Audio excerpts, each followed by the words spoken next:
ઉનાળાની શરૂઆત થાય એટલે પાણીનો કકળાટ શરૂ થતો હોય છે। હવે તો ચોમાસાની સિઝન આવવાની છે, પરંતુ વગર ચોમાસે ચોમાસા જેવી હાલ જોવા મળી રહ્યા છે। વરસાદી માહોલ જેવું જોવા મળી રહ્યું છે।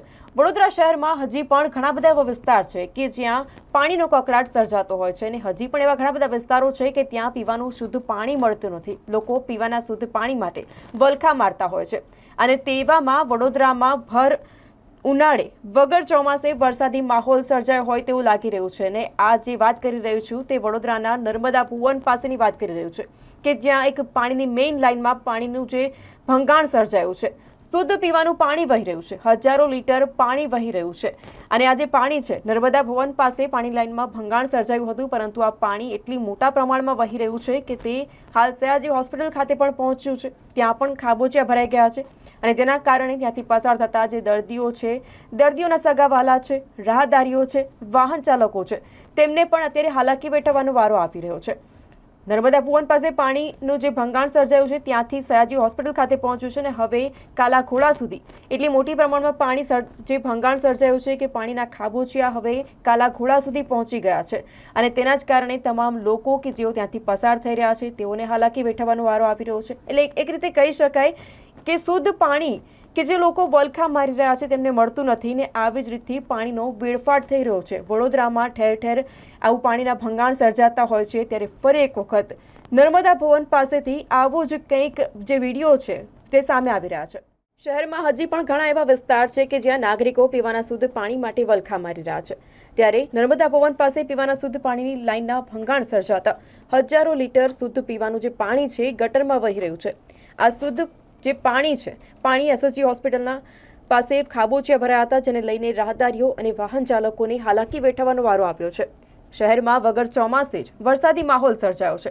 આ અંગે વોર્ડ નંબર 13ના કાઉન્સિલર જાગૃતિબેન કાકા, કોર્પોરેશનના પાણી પુરવઠાના અધિકારીઓ ઉપર તેમના દ્વારા રોષ ઠાલવવામાં આવ્યો હતો। સિટી એન્જિનિયર અલ્પેશ મજમુદારને ગઈકાલે રાતથી જ આ વિડીયો આપવામાં આવ્યો છે, પરંતુ હજી સુધી આ જગ્યા ઉપર કે જ્યાં પાણી લીકેજ થયો છે, પાણી હજારો લીટર જે પાણી વહી રહ્યું છે, ગટરમાં જઈ રહ્યું છે, તેને જ લઈને હજી સુધી પણ કોઈ પણ કામગીરી કરવામાં આવી નથી।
સેન્ટ્રલ જેલની સામે નર્મદા ભુવનના ગેટની બાજુમાં ગઈકાલ સાંજથી પાણીની લાઈનના લીકેજ થઈ છે.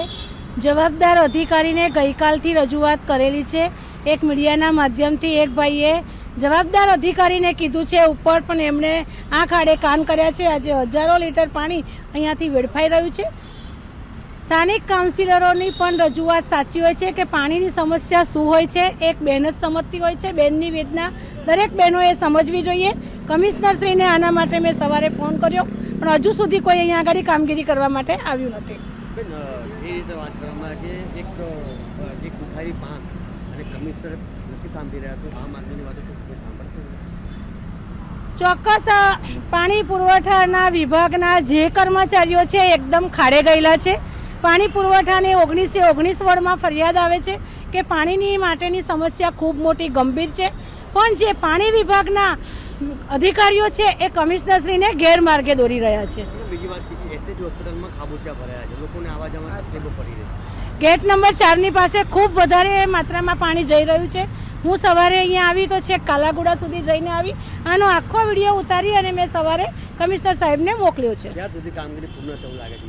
બસ આજે હવે લીકેજ ખોલે એટલે ખબર પડે કે અંદર કેટલું લીકેજ છે. હમણાં જ આવી જશે કામગીરી માટે.